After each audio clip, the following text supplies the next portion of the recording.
Evening and welcome to the City of Highland Park Zoning Board of Appeals meeting of November 2nd, 2023. Patrick, you'll do a roll call. Member Trushansky? Here. Member Beck? Member Yablon? Here. Member Zaransky? Here. Member Hendrick? Here. Member Vice Chair Bay? Here. And Chair Culliver? Here. We have quorum. Thank you. Have my colleagues had a chance to review the minutes from the October 5th meeting? Yes. If so, I'll entertain a motion. Make a motion to approve the minutes as submitted.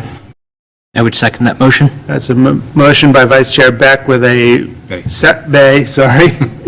a second by Member Hendrick to approve the minutes. All those in favor say aye. Aye. All those opposed? Hearing none, the ayes have it. The minutes have been approved. Is there any business from the public other than the item that is on the agenda?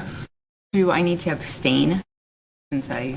One abstention on the minutes. Oh, yeah, me too, because I wasn't there either. Unless you watch the tape. Unless you watch the tape. Two abstentions. So the minutes passed 1, 2, 3, 4, 0, 2 abstentions.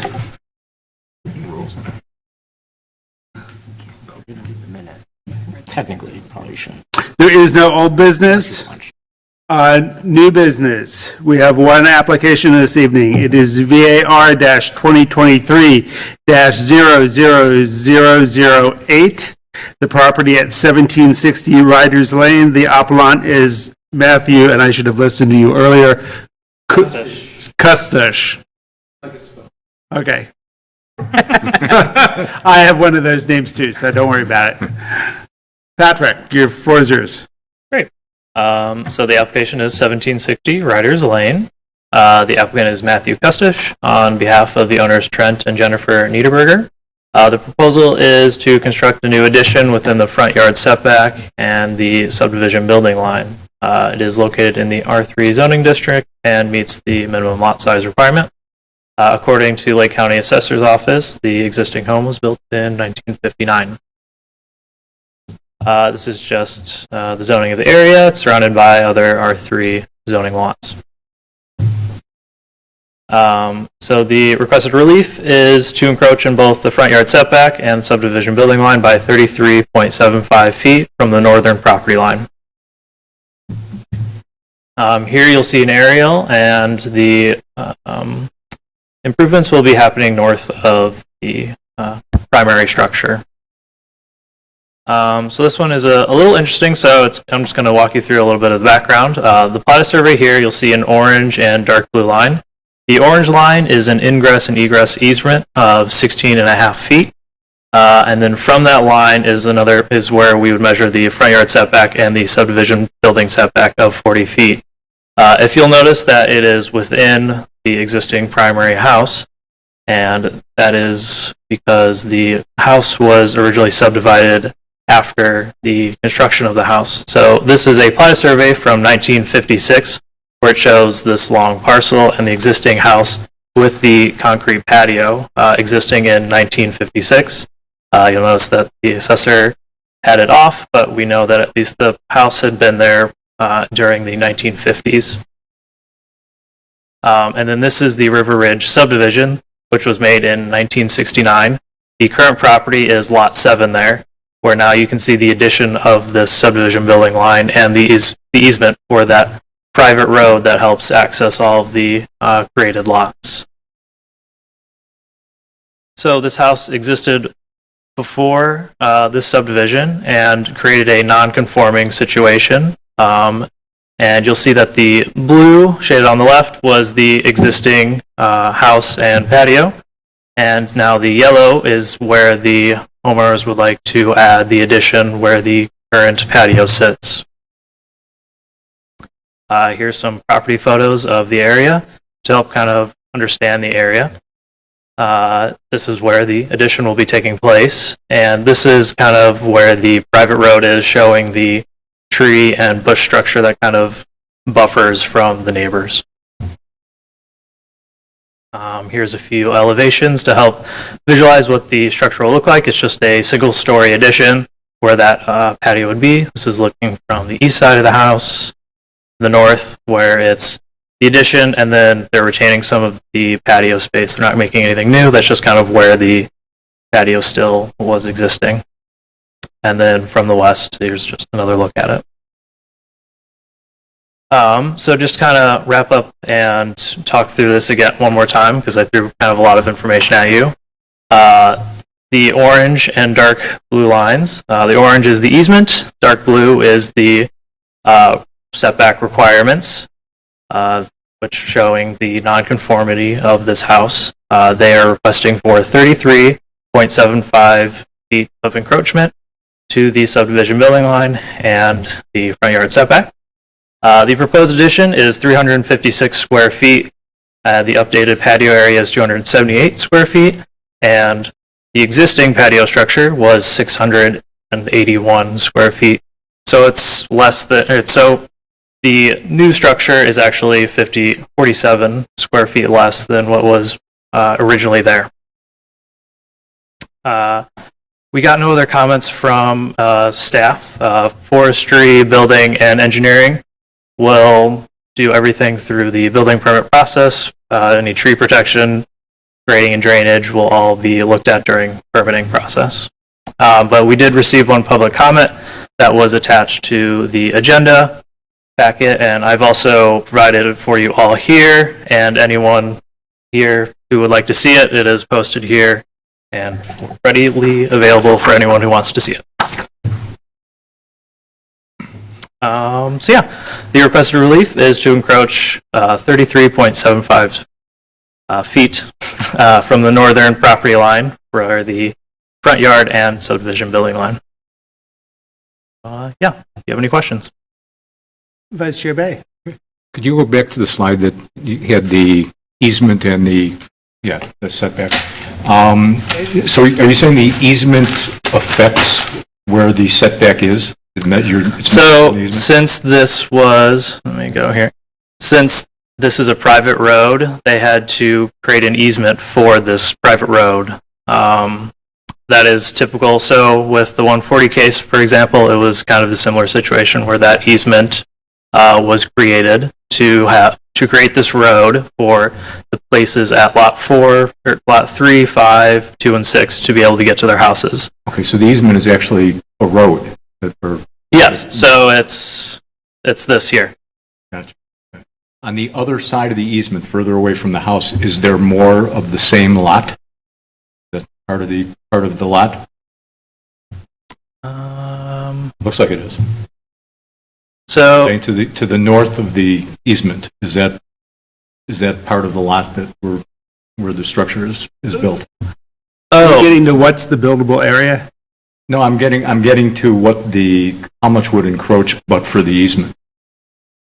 how much would We measured from where the lot line would be if there wasn't an easement. Oh, you're saying so if we were to measure from here, what would that distance be? Right. I think it was That would 55. Yeah, it's on the application. That would It's effectively move the 55. setback. Yes. It's not how we refer to it as, but let me. I have that.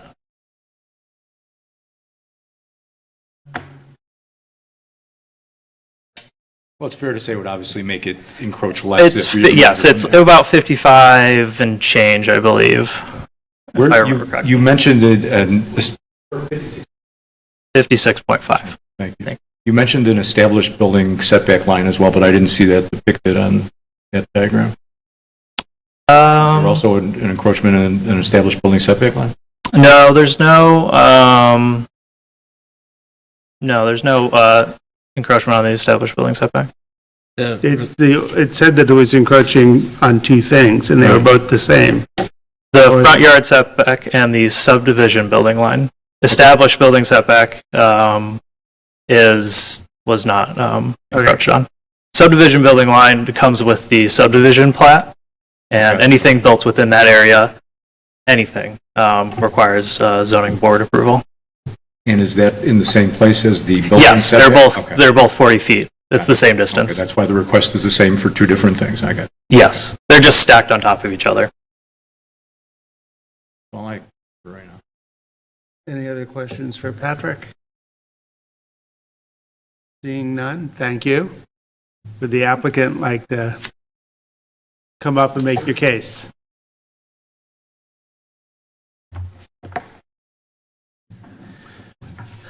And if you'll provide your name and address for the record, sir? My name is Matthew Kustish, principal at MKA Architectural at 420 Lake Cook Road in Deerfield. Great. Do you hereby affirm or attest that the testimony you're about to give is the truth, the whole truth, and nothing but the truth? I do. Thank you. So Patrick's essential summary was excellent. Thank you. I don't really have to add much more. I do serve on the Zoning Board of Appeals in Deerfield, so I know when it's right and wrong to apply for a variance. I know when there's a few outside of the, how you define a hardship. There's a few things that I look at before I apply for a variance. Number one is the uniqueness of the situation. Is this something that is common? I've never dealt with a situation where the setback is further increased due to an easement. Patrick and I actually, when I first applied for the variance, thought that I was only dealing with a 40-foot setback. The only part of the patio/addition was encroaching. And then when he told me there was a further 16.5-foot easement to add to the 40, I was shocked. And I'm like, I've never seen anything like this before. Bells went off. Second thing I look for when I am faced with a potential variance is it really necessary? Is there something else I can do on the lot to satisfy the problem? Come up with a viable solution that will not require a variance. In this case, the house is the only basement in the house, or partial subterranean portion of the house, is the area immediately adjacent to the yellow portion on the right-hand side of the screen. There's a driveway on one side. The basement only incorporates a small portion of the property. That's where both boys have their bedrooms. It's essentially a 1.5-story home. The primary suite's on the second floor. The first floor is open, so they're doing this to create a den, I guess, for their boys to go and be loud, so they're not bothered. We're kind of pinned in the basement. You can see it in the floor plans if you've reviewed the agenda packet. There's a laundry, the 2 bedrooms, that kind of, and obviously the driveway on one side that kind of prevents us from really adding or encroaching into an existing portion of the basement. The patio, since they already have the impervious surface, seemed like the most logical place to essentially raise that impervious surface up from a concrete or paver-coated concrete pad to a roof. Essentially does the same thing. I wanted to, so in not seeing an alternative solution, I knew that a variance was most likely necessary, and the homeowners were interested in moving forward. We did receive a letter today addressed, I think it was submitted on the 31st. The homeowner to the west, Mr. Warren, who actually sold the Niederbergers this property, wanted to make mention that we do have a drainage issue in this neighborhood. I was under the impression that the Niederbergers had addressed the issue when they moved in 2014.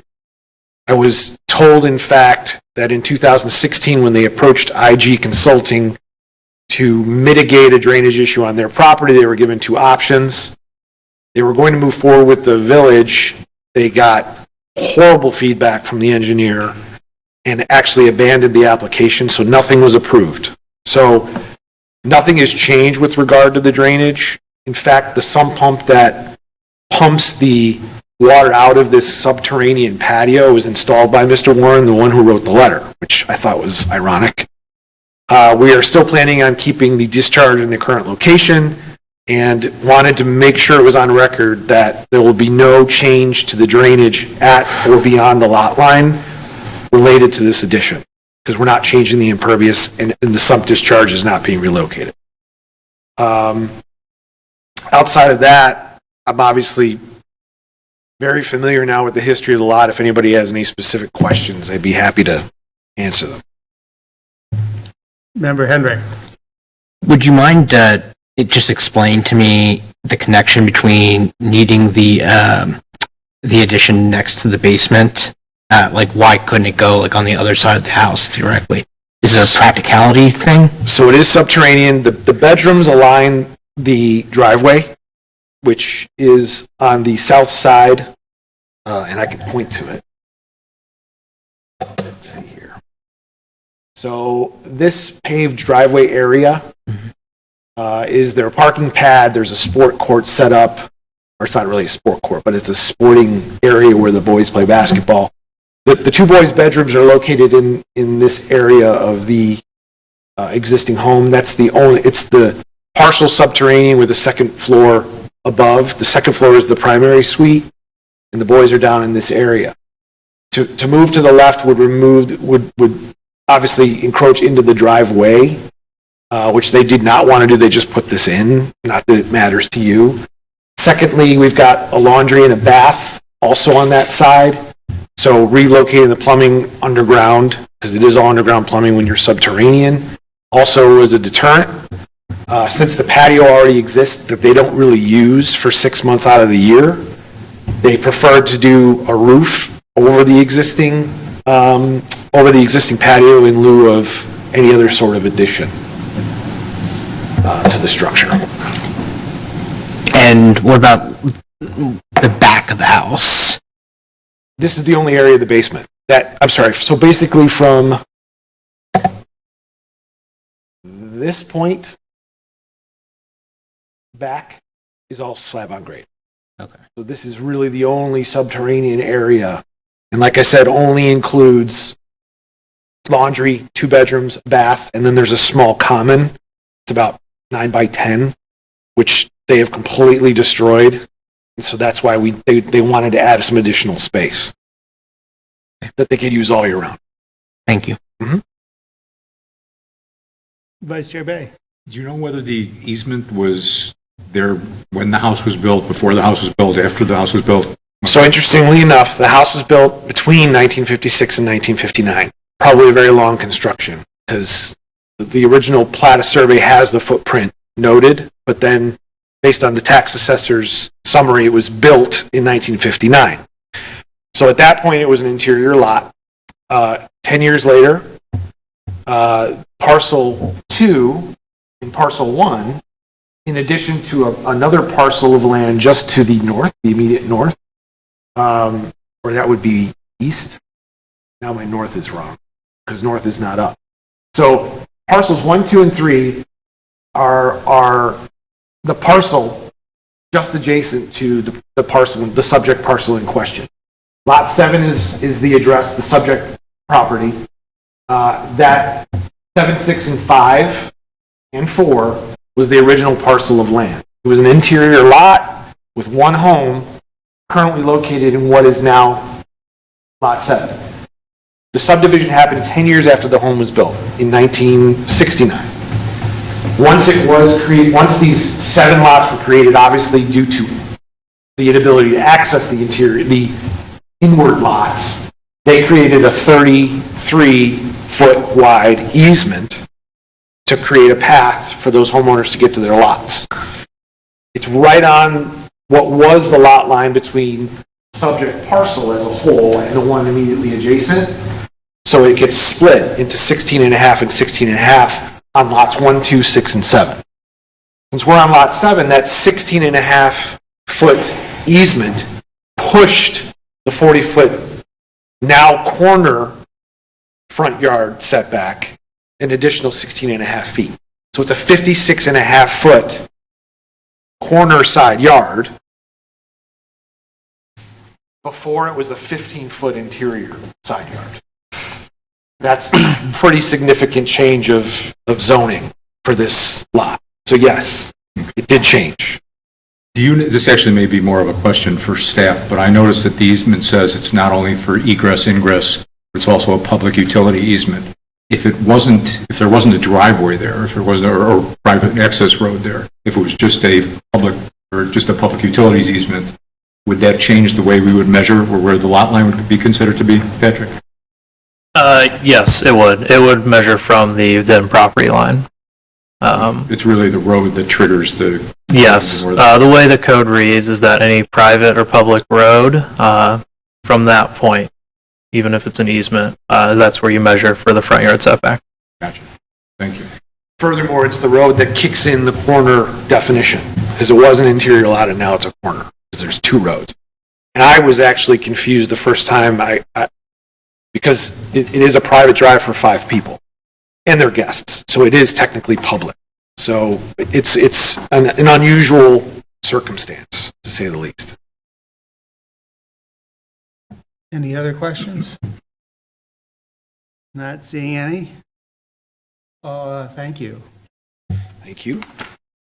Member Hendrick.